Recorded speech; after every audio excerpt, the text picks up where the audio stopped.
संत शिरोमणि आचार्य गुरुवर श्री विद्यासागर जी महाराज की जय।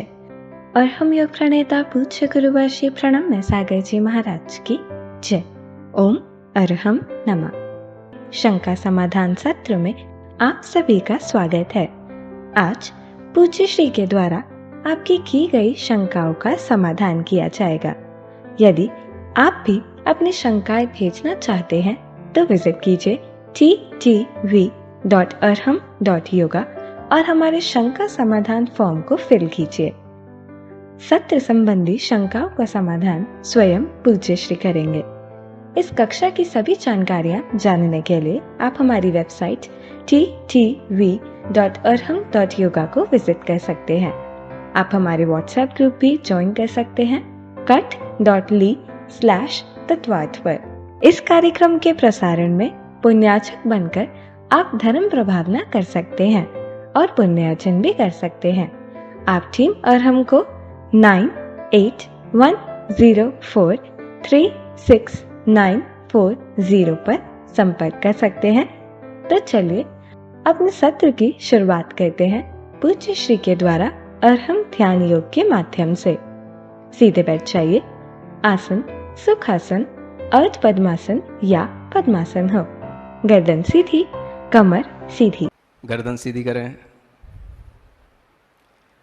आंखें बंद करें। अपने फेस के एक्सप्रेशन को बिल्कुल नॉर्मल करें। किसी भी तरह का कोई भी गुस्सा, चिंता, डर आपके चेहरे पर ना दिखे।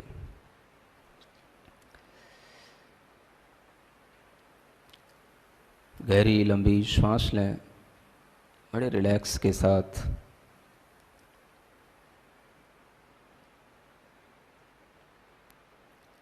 अपने पूरे शरीर के अंदर देखें, मेरा शरीर स्थिर है। मेरे विचार मन के माध्यम से चल ही रहे हैं। मैं वचनों से भीतर भीतर कुछ ना कुछ बोल भी रहा हूँ। कोशिश करें जैसा मेरे मन में विचार आ रहा है वैसा ही मैं अपने अंदर अपने से कह रहा हूँ। मैं देख रहा हूँ वह विचार यदि अच्छा है तो मैं अच्छा हूँ, वह विचार यदि बुरा है तो मैं वास्तव में भीतर से बुरा हूँ। लोग मुझे बहुत अच्छा समझते हैं, लेकिन मेरे अंदर की बुराइयां कोई नहीं देखता। मैं देख रहा हूँ। सेल्फ ऑब्जर्वेशन मैं कर रहा हूँ। मन ही मन अपनी एक एक बुराई को रिपीट कर रहा हूँ। आपको टाइम दिया जाता है, बड़े केयरफुल होकर कॉन्शसनेस के साथ आप अपनी बुराई को किसी को ना बताएं, सिर्फ अपने को बताएं। मैं कब कब बहाना बनाता हूँ, सोचें। मैं किन किन बहानों से अपने कौन कौन से काम पूरे करने की कोशिश करता हूँ, विचार करें।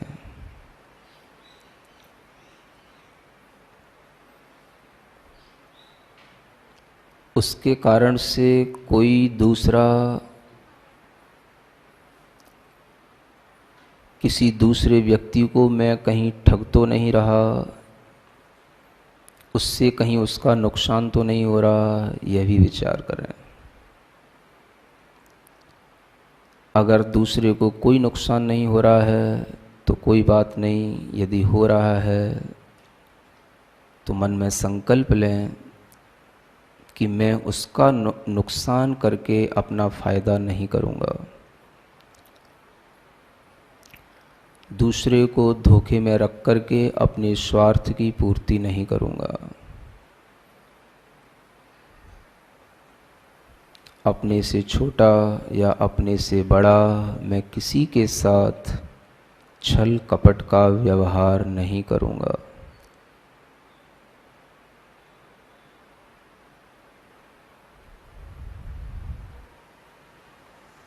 मेरा मन सरल है, उतना ही सरल है जितनी सरलता से मेरी श्वास चल रही है।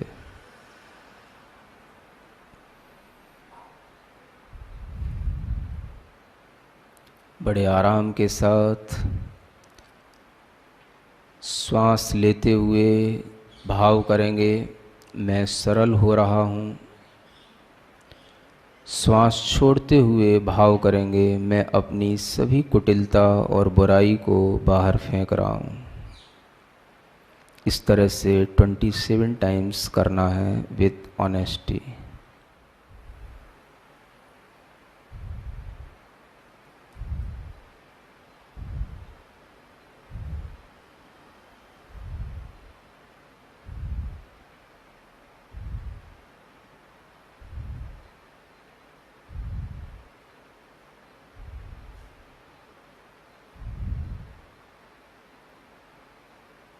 अपने नाभि पर ओम का स्मरण करें।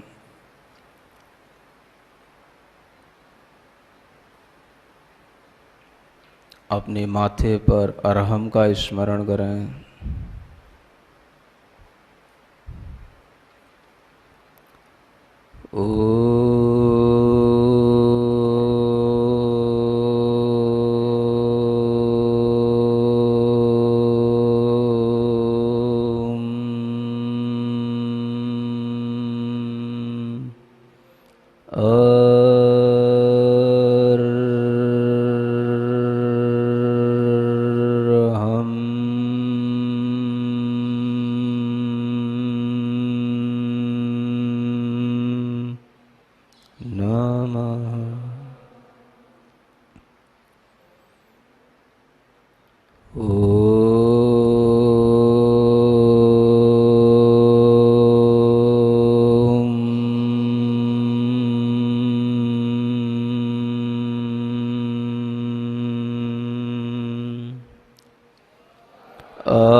मन ही मन संकल्प लें, मैं मन से, वचन से, काया से एक रूप हूँ। मुझे किसी के साथ विश्वासघात नहीं करना, यही मेरा आत्मविश्वास है। दोनों हाथ जोड़कर हृदय स्थान पर रखें। मेरे मन में, तेरे मन में, सबके मन में हो। मेरे मन में, तेरे मन में, सबके वैर न होवे, पाप न होवे, वैर न होवे, पाप भाव क्षमा का हो, भाव क्षमा का हो। मेरे मन में तेरे मन में सबके मन में हो। मेरा मंगल तेरा मंगल सबका मंगल हो। मेरा मंगल तेरा मंगल सबका। मेरे मन में तेरे मन में सबके मन में हो, सबके। तन निरोगी मन हो निर्भय, तन निरोगी मन हो बोधि समाधि हो, बोधि समाधि हो। मेरे मन में तेरे मन में सबके। अपने दोनों हाथों का उपयोग करते हुए पूर्ण आनंद के साथ आंख बंद करके बोलेंगे, मेरे मन में तेरे मन में सबके मन में हो। प्रभु के चरणा गुरु के चरणा, प्रभु के चरणा गुरु के चरणा सबको शरणा हो, सबको। मेरे मन में तेरे मन में सबके मन में हो, सबके सबके मन में हो। अपनी हथेलियां घिसकर आंखों पर रखें, मुख पर रखें। ओम अरहं परम शांति, परम शांति, परम शांति। इस ध्यान को पुनः सुनने के लिए आप विजिट कर सकते हैं हमारा YouTube चैनल अरहम ध्यान योग। चलिए पूज्य गुरुवर के चरणों में चलते हैं। नमोस्तु महाराज जी। गोटेगांव से शंका है कि उपवास का सही तरीका क्या है? अच्छा उपवास का सही तरीका यह है कि जिस दिन हम उपवास करते हैं उससे एक दिन पहले पूर्व संध्या में, जब हम संध्या का भोजन करने के बाद निवृत्त हो जाते हैं, तो उसी समय पर हमें संकल्पित हो जाना चाहिए कि हमारा कल का उपवास है। और फिर सुबह उठ कर के अपना देव पूजन इत्यादि का कार्य करके अपने मन में ये भाव रखना चाहिए कि आज हम दिन भर धर्म ध्यानमय भावों से अपना दिन भर व्यतीत करेंगे।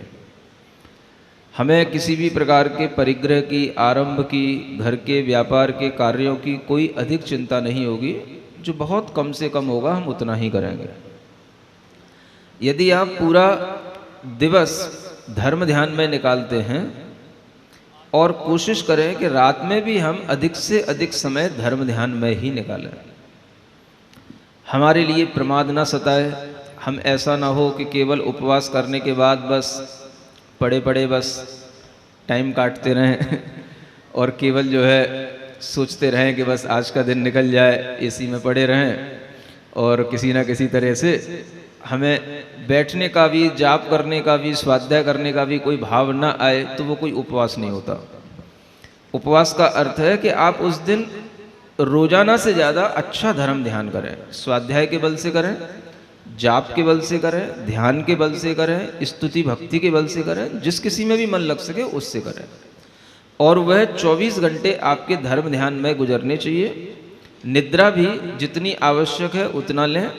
और फिर अगले दिन उस उपवास को पूर्ण करने से पहले यदि संयोग बने तो साधु परमेष्ठी कोई भी अपने लिए जिस तरह के पात्र मिलें उनको अगर हम आहार दान पहले दें, उसके बाद में हम अपना उपवास पारणा करें, ये उसका सही तरीका है। शुभांगी जैन बैतूल से, नमोस्तु गुरुदेव, भोग और उपभोग में अंतर क्या है? शास्त्रों में कहा है कि जो एक बार चीज़ें भोगने में आती हैं उन्हें हम भोग कहते हैं। जैसे भोजन है, एक बार हमने कर लिया तो वो हमारे लिए भोग हो गया। उपभोग वो वस्तुएं होती हैं जो हम बार बार उपयोग में लाते हैं, बार बार हम जिनका सेवन करते हैं। अपने वस्त्र हैं, किसी भी तरह के और भी आभूषण हैं, अपने घर के अनेक तरह के सोफ़ा सेट, बेड हैं, वो सब हमारे लिए उपभोग की वस्तुएं कहलाते हैं।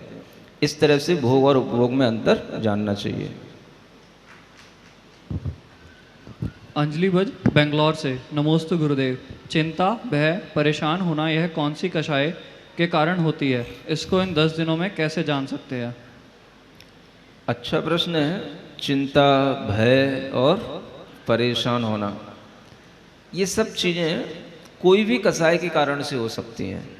आपको 4 कसायों के बारे में काफ़ी कुछ ज्ञान दिया गया है 10 दिनों में, और इन चारों कसायों के ही किसी न किसी तरह के हमारे ऊपर ये इम्पैक्ट होते हैं, जिसके माध्यम से हम किसी न किसी तरह से परेशान हो जाते हैं। आप देखेंगे कि आपकी ज़्यादातर परेशानियां, चिंताएं तब होती हैं जब हम किसी दूसरी चीज़ से भयभीत होते हैं, या वो भय भी हमें तब होता है जब हमें उस चीज़ के छूट जाने का एक कोई भाव सताता है, तो उसी को हम भय कहते हैं कि वो चीज़ हमसे छूट ना जाए, हमारे साथ कुछ ऐसा हो ना जाए। तो आगामी समय की जो हम इस तरीके की योजना में अपने आप को जोड़ लेते हैं कि हमारे साथ कहीं ऐसा ना हो जाए, हमारे साथ ऐसी परिस्थिति ना आ जाए, इस तरह के विचारों से हम भय और चिंता से ग्रसित होते हैं। तो इस तरह के विचार तभी आते हैं जब हम बहुत ज़्यादा अपने अंदर या तो मान कषाय रख रहे हों या लोभ कषाय रख रहे हों, और इन दोनों कषायों के कारण से ही इस तरह की परेशानियां आती हैं। तो हम अगर अपने मान को कंट्रोल करेंगे, अपने लोभ को कंट्रोल करेंगे, तो हम भय, चिंता और परेशानी से आराम से अपने आप को बचा सकेंगे। और इसी के लिए ये 10 लक्षण धर्म के इन 10 दिनों में आपको सब तरह से ये साधना कराई जाती है कि आप अपने इन्हीं विकारी भावों पर विजय प्राप्त कर सकें। कंवर सेन जैन पटियाला से, नमोस्तु गुरुदेव, जैन धर्म मुनि और श्रावक की श्रेणी की अपेक्षा 2 तरह का है, लेकिन श्रावक की दृष्टि से अधिकतर समाज को श्रावक की परिभाषा भी नहीं पता, लेकिन हमारी पूजाओं में और मुनि महाराज की अपेक्षा पिछड़ा सा रहता है। इस बात को आप कितना उचित समझते हैं? ऐसा है, हम जो समझ रहे हैं जरूरी नहीं कि वैसा ही सब कुछ हो, और कभी भी संपूर्णता किसी भी विषय में कभी भी नहीं होती है। श्रावक के लिए श्रावक धर्म का ज्ञान, मुनि धर्म का ज्ञान, सभी श्रावकों को सब तरह की जानकारियां हो जाना किसी भी समय में कभी नहीं होता है, हमेशा इसी तरह से चलता है। बहुतायत समाज फिर भी ज्ञान रखती है, हर तरह से सब कुछ जानती है कि श्रावक का धर्म क्या है, श्रमण का धर्म क्या है। हम इस तरह की चिंता न करें, हम सिर्फ इतना सोचें कि हम अगर किसी भी तरह की अवेयरनेस किसी भी विषय में अगर फैला सकते हैं तो हम उसमें कितना अपना कंट्रीब्यूशन कर सकते हैं, हमें सिर्फ इतना सोचना चाहिए। अगर हम उसमें से किसी के कुछ करने लायक हैं तो हमें करना चाहिए, नहीं करने लायक हैं तो हमें अपने श्रावक धर्म का बहुत अच्छे ढंग से पालन करके आसपास के लोगों को बताना चाहिए कि श्रावक ऐसा होता है। जेके जैन रोहिणी सेक्टर 24 से, नमोस्तु गुरुदेव, केवल ज्ञान को ज्ञान गुण की पर्याय बताया गया है, जबकि पर्याय उत्पन्न होती है और नष्ट होती है, लेकिन केवल ज्ञान एक बार उत्पन्न होने के बाद कभी नष्ट नहीं होता। कृपया समाधान करें। ऐसा कोई एकांतिक नियम नहीं है कि पर्याय उत्पन्न होने के बाद नष्ट ही होती है। आप पढ़ेंगे तो आपको पता होगा कि पर्याय 2 प्रकार की कही गई है, एक अर्थ पर्याय और एक व्यंजन पर्याय। जो प्रति समयवर्ती पर्याय होती है वो अर्थ पर्याय होती है, जो बहुत लंबे समय तक टिकती है उसे हम व्यंजन पर्याय कहते हैं। तो केवल ज्ञान की इस पर्याय को हम व्यंजन पर्याय जाने, अर्थ पर्याय नहीं। उषा जैन, शिकोहाबाद। नमोस्तु गुरुदेव। मेरी शंका है कि क्या इस क्षेत्र काल में स्त्रियों को भी सम्यक दर्शन हो सकता है? कैसे भावों से स्त्रियों को देवगति मिलती है? वैमानिक देव सभी सम्यक दृष्टि होते हैं क्या? इनका निवास स्थान कौन से स्वर्ग तक रहता है? बहुत अच्छा हो कि एक बार में एक प्रश्न किया जाए, लेकिन फिर भी चलिए। स्त्रियों के लिए भी सम्यक दर्शन के लिए कहीं कोई मनाही नहीं है। ये मैं पहले भी कई बार कह चुका हूँ कि सम्यक दर्शन का संबंध सिर्फ हमारी देव शास्त्र गुरु की श्रद्धा से है, जीव आदि 7 तत्वों के श्रद्धान से है। और इस तरह का श्रद्धान कोई भी व्यक्ति कर सकता है, चाहे वो स्त्री हो चाहे पुरुष हो। इसलिए इस पंचम काल में भी सभी को सम्यक दर्शन का लाभ लेने के लिए अपना मन अपनी श्रद्धा में जरूर रखना चाहिए और हमेशा ये प्रयास करना चाहिए कि हम इस धर्म को उपलब्ध हों। रही बात वैमानिक देवों की, तो वैमानिक देवों में भी सभी देव सम्यक दृष्टि नहीं होते हैं। ये आपको पहले भी कहा है, सभी का वैभव एक जैसा नहीं होता है। सभी देव अपने अपने पुण्य से अलग अलग तरह के आयु, अलग अलग तरह के वैभव आदि प्राप्त करने वाले होते हैं। और वैमानिक देवों में भी इंद्र आदि सभी प्रकार के 10 प्रकार की जो फैकल्टी बताई है वो सभी व्यवस्थाएं होती हैं जो उनके पुण्य के अंतर से ही उन्हें प्राप्त होती हैं, ऐसा जानना। राजेंद्र कुमार जैन, नांदेड़, महाराष्ट्र से। नमोस्तु गुरुदेव। तत्व और पदार्थ में क्या अंतर है? दोनों में वही नाम है। पदार्थ में पाप और पुण्य को अलग क्यों बताया गया है, जबकि ये दोनों तो आश्रव के भेद होने से आश्रव में गर्भित हो जाते हैं? शास्त्रों में अनेक चीज़ें विवक्षा भेद से बताई जाती हैं। हम हर चीज़ का ज्ञान समूचे रूप में कर सकें, समूह रूप में कर सकें, तो उसके लिए भी विधि बताई गई है। और अगर हम किसी भी चीज़ को केवल उस समूह में भी केवल विशेष रूप से जानना चाहते हैं किसी चीज़ को, तो उसकी भी विधि बताई गई है। तत्व 7 होते हैं, पदार्थ 9 होते हैं। 7 तत्वों में भी पुण्य और पाप है, लेकिन वो जब हमें दिखाई नहीं देता है तब हमें उसे अलग से भी कह करके बताना होता है, तो हम उसको 9 पदार्थों के नाम से कह लेते हैं। तो उसमें कोई बहुत भारी अंतर नहीं है, अंतर सिर्फ कथन पद्धति का रहता है। अगर हमारे दिमाग में 7 तत्व भी अच्छे ढंग से होंगे तो उसमें भी हम पुण्य और पाप देख लेंगे, क्योंकि आश्रव और बंध जो होते हैं वो पुण्य और पाप के साथ ही संबंध रखते हैं। और वो हमारे लिए जब अलग से दिखाई नहीं देते हैं तो हमें 9 पदार्थों के माध्यम से उन्हें हमें दिखाना पड़ता है। तो ये सिर्फ जो है कथन की विवक्षा है कि हम कौन से चश्मा लगा करके क्या देखना चाह रहे हैं। अर्चना जैन, शामली से। नमोस्तु गुरुदेव। मेरी जिज्ञासा है, चक्रवर्ती के रसोइये 365 हैं। 365 दिन के अलग अलग श्लाका पुरुष में आया एक रसोइया एक दिन के भोजन की तैयारी 365 दिन तक करता है। जिज्ञासा है कि वह किस प्रकार मर्यादित रहता है? अच्छा, इसलिए पूछ रहे होंगे। ऐसा कुछ नहीं है कि 365 दिन तक करता है, इसका मतलब कुछ भी हो सकता है। आप जब से खेत में से गेहूँ लेकर के आए हैं, है ना, तब से लेकर के आपने उस गेहूं के साथ जो कुछ भी अपने घर में बना करके रखा है, किसी भी तरीके से धो करके सोध करके उसको रखा है, तो वो सब कुछ उसी के लिए चल रहा है, वो प्रोसेस में है। और वो प्रोसेस में इस तरह से लंबा प्रोसेस भी चल सकता है। बाकी चक्रवर्तियों के यहाँ पर हर चीज़ बिल्कुल नई आती है, ताज़ी बनी हुई आती है, और प्रतिदिन उनके यहाँ पर वही भोजन बनता है। और कभी भी उन्हें बासी की कोई ज़रूरत नहीं पड़ती है और किसी भी तरह से स्टोर करने की भी ज़रूरत नहीं पड़ती है, क्योंकि वहाँ पर फ्रिज जैसे कोई भी सिस्टम नहीं होते हैं। तो रोज़ाना आता है, रोज़ाना बनाते हैं, रोज़ाना खाते हैं और कमी कभी नहीं होती है। तो इसलिए हमें ऐसी बातें सोचने की भी कोई ज़रूरत नहीं है। अरुण जैन, दिल्ली से। नमोस्तु गुरुदेव। गुरुवर, हमारा आजकल नई छैडाला का स्वाध्याय चल रहा है, उसमें आपने 7वें गुण स्थान में प्रवृत्ति करने वाले मुनि को मध्यम अंतरात्मा कहा है। गुरुजी, आपने किस अपेक्षा से कहा है? मैंने कुछ नहीं कहा है, जो कुछ कहा शास्त्रों में गया है उसी को आपकी लैंग्वेज में वहाँ लिख दिया गया है। मध्यम अंतरात्मा शास्त्रों में भी, सिद्धांत ग्रंथों में भी उन मुनि महाराज को कहा जाता है जो प्रवृत्ति में है।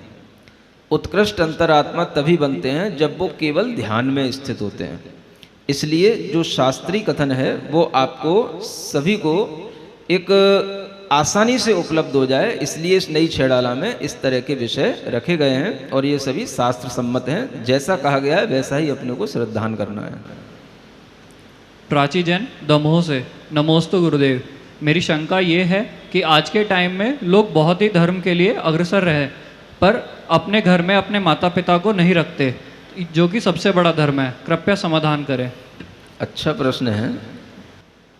अगर व्यक्ति वास्तव में धार्मिक होता है तो उसके अंदर दया करुणा का भाव अवश्य रहता है, और अगर हम दया करुणा का भाव रख कर के धर्म कर रहे हैं तो ही हमें समझना चाहिए कि हम कुछ धर्म कर रहे हैं, क्योंकि धर्म की शुरुआत अहिंसा से होती है। अहिंसा में दया प्रमुख होती है। अगर हमें अपने ही जनकों के प्रति, जिन्होंने हमें जन्म दिया, उनके प्रति अगर हमारे अंदर दया का भाव नहीं होगा, करुणा का भाव नहीं होगा, उनकी वृद्धावस्था को देख करके अगर हमारा मन नहीं पसीजेगा तो फिर हम कौन सा धर्म करेंगे। मंदिरों में भगवान की मूर्ति को हम पूछ करके कौन सा धर्म कर लेंगे। तो इस तरह का अगर कोई धर्म करता है तो उसे दिखावा समझना चाहिए। अगर व्यक्ति अपने आप को इतना भी समर्थ ना समझे कि हम माता पिता का भी सेवा कर पाएँ या उनका भी हम अंत समय में उन्हें सहारा दे पाएँ, तो मैं समझता हूँ कि व्यक्ति बहुत ही वो कृतज्ञ होगा। हर कृतज्ञ व्यक्ति को अपने माता पिता की सेवा, उनकी समाधि मरण की भावना, उनके जीवन पर्यंत का ऋण चुकाने के लिए उनका अंतिम समय अच्छे से निकले, इस तरह का विचार अवश्य रखना चाहिए। ये सबसे बड़ी पूजा है, सबसे बड़ा धर्म है। अगली शंका। नमोस्तु गुरुदेव।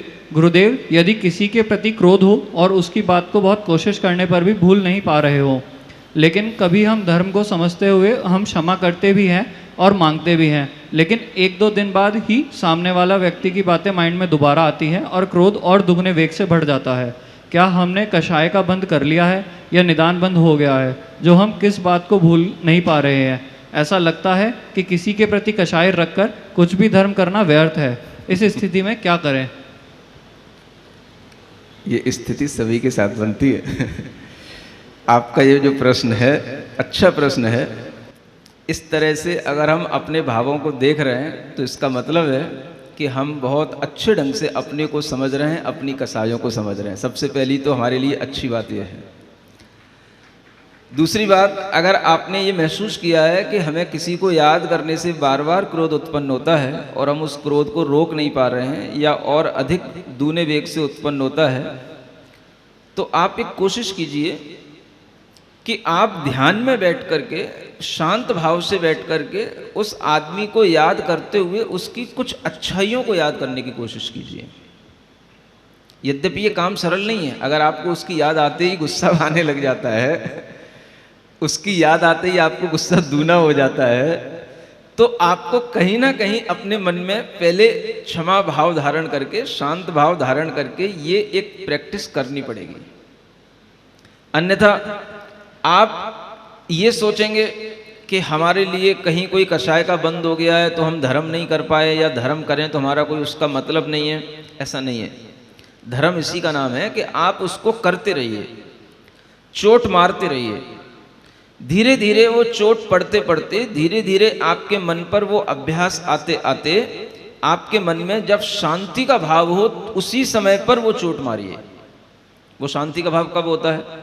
अगर आप जो दोपहर का सेशन होता है, अगर उसको अटेंड कर रहे हो, जो स्पिरिचुअल जर्नी का सेशन है, तो आप उसमें उस तरह से कायोत्सर्ग के भाव में आइए, उस तरह से अपने आप को बिल्कुल बाहर से शून्य बनाइए, और फिर उस शांति के भाव में जब आप बैठ जाएं, जब आपका टाइम पूरा होने का हो, उस समय पर आप उसको याद कीजिए। आपको लगेगा कि अब क्रोध पहले की तरह नहीं आएगा। ये आपको महसूस होगा, 100% होगा। आप करके देखिए। और फिर उस समय पर आप अपने मन को जब शांत पाएंगे, भीतर से पॉजिटिव पाएंगे, तो उस समय पर आप उसके लिए अच्छा भाव कीजिए। आखिर है तो एक आत्मा। हमारे ऊपर किसी भी तरह से अगर इसने बुरा भी किया है तो ये मेरे भी कर्मों के फल से हो सकता है, ऐसा विचार कीजिए। कोई भी व्यक्ति मेरे कर्मों के फल के बिना कभी भी अपने आप मेरे साथ बुरा नहीं कर सकता, इस बात में विश्वास लाइए। और जब ये विश्वास आपके अंदर ध्यान पूर्वक आएगा तो आपका उसके प्रति जो आवेग है, जो आवेश है, जो आक्रोश है, वो सब कुछ शांत होगा। आप प्रैक्टिस कीजिए और विदिन 1 मंथ आपको क्या रिजल्ट मिलते हैं हमको बताइए। केवल आप 20 मिनट रोजाना प्रैक्टिस कीजिए। कौन है सुनने वाले, कौन है जो भी सुन रहे हैं? हाँ अवश्य करिए, ऑनलाइन कोई बात नहीं। प्रकाशनी जैन, नई दिल्ली। नमोस्तु गुरुदेव, सुपार्श्वनाथ भगवान के ऊपर कौन सा उपसर्ग हुआ था? शास्त्रों में सिर्फ इतना ही लिखा मिलता है कि भगवान के ऊपर उपसर्ग हुआ। कौन सा हुआ, किसने किया, इस तरह का कोई उल्लेख नहीं मिलता, इसलिए कुछ भी कहना हमारे लिए अभी संभव नहीं है। अर्चना बेनाड़ा, कोलकाता। नमोस्तु महाराज जी। जीव पुद्गल नाचे या में कर्म उपाधि, इस वाक्य की अंत्येष्टि क्या है? वास्तव में क्या पुद्गल भी नाचता है कि जीव नाचता है?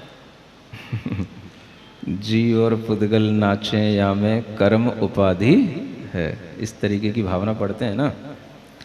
देखो, जब भी संयोग होता है, अगर एक चीज में दूसरी चीज मिक्सअप हो गई है तो जब एक घूमेगी तो दूसरा घूमेगा ही। समझ रहे हैं ना? जीव और पुद्गल अगर दोनों बंधे हुए हैं तो उनको बांधने वाला कर्म है। कर्म को उपाधि कहा गया है क्योंकि कर्म के कारण से ही दोनों बनते हैं। तो कर्म एक को नहीं नचाएगा, कर्म दोनों को नचाता है। अगर जीव नाच रहा है तो जीव के साथ बंधा हुआ पुद्गल भी नाचेगा, और पुद्गल नाच रहा है तो उसके साथ में जीव भी नाचेगा। आप नाच के देख लो। जब आप नाचते हैं तो केवल आपका शरीर नाचता है कि आपका भीतर से आत्मा भी शरीर के साथ साथ नाचता है? नाचता है ना? नहीं तो ऐसा हो जाएगा कि शरीर नाच के वहां चला गया और आपकी आत्मा यहीं खड़ी है। ऐसा तो नहीं होता। तो कर्म बीच में हमारे लिए एक माध्यम है, उसके माध्यम से जीव और पुद्गल दोनों संसार में नाचते हैं। लेकिन पुद्गल के नाचने से हमें फर्क क्या पड़ता है? नाचने का मतलब यह है कि पुद्गल का ग्रहण करना, छोड़ना, वो सब पुद्गल का होता रहता, उससे कोई फर्क नहीं पड़ता। लेकिन जीव अगर नाचता है उसके साथ में तो फर्क पड़ता है। इसलिए कहा जाता है कि जीव और पुद्गल का यह जो नृत्य है उसमें जीव ही मुख्य रूप से उसमें नाच रहा है, कर्म हमें नचा रहा है। और जब हम कर्म की तरफ से नाचते रहते हैं तब तक हमारे लिए वह जीवात्मा अपना पुरुषार्थ कर नहीं पाता है। इसलिए दोनों का नाचना कथनचित होता है, ऐसा जानना चाहिए। अर्चना जैन, इंदौर से। नमोस्तु गुरुदेव, अणुव्रत में बाहर का खाने का त्याग रहता है क्या? अणुव्रत क्या है गुरुवर? मेरी शंका का समाधान कीजिए।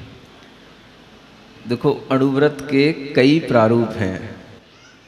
अणुव्रत में सिर्फ इतना कहा गया है कि आप मोटा मोटा हिंसा ना करें, है ना, जिसे हम संकल्पी हिंसा कहते हैं। बड़ा बड़ा झूठ ना बोलें जिससे कि कोई दूसरा किसी तरह से फंस जाए। ऐसी चोरी, दूसरे की बड़ी बड़ी चोरी ना करें जिसके कारण से किसी को आघात पहुंचे। और इसी तरह से कुशील और परिग्रह, इन दोनों को भी जो कि लोक में या समाज में जो चीज़ें गलत मानी जाती उनको ना करें। अणुव्रत का मतलब सिर्फ इतना होता है। अब उसमें बाहर का खाना नहीं खाना ये उस अणुव्रत में नहीं आता है। ये आपकी एक अलग से चीज है कि आप बाहर का खाना भी खा रहे हैं तो बाहर के खाने भी कई तरीके के होते हैं। कुछ अच्छे भोजनालय भी होते हैं जहाँ पर शुद्धि से भी भोजन बनते हैं, जैन भोजनालय भी होते हैं। आप इधर कहीं गुजरात की साइड निकल जाओगे या कहीं बॉम्बे की साइड चले जाओगे तो आपको बहुत अच्छे जैन भोजनालय मिलेंगे, खासतौर से वो श्वेतांबर जैनों के द्वारा चलाए जाते हैं। तो इस तरह से बाहर का खाना आपके लिए उस अणुव्रत के साथ में भी हो सकता है। इतना ध्यान रखें कि बाहर के खाने का मतलब क्या, जो हमारे लिए अच्छा हो, उचित हो, शुद्ध हो, उसको भोजन करें तो कोई दिक्कत नहीं है। और ऐसा अणुव्रत में किया जा सकता है, उसमें कोई दिक्कत की बात नहीं है।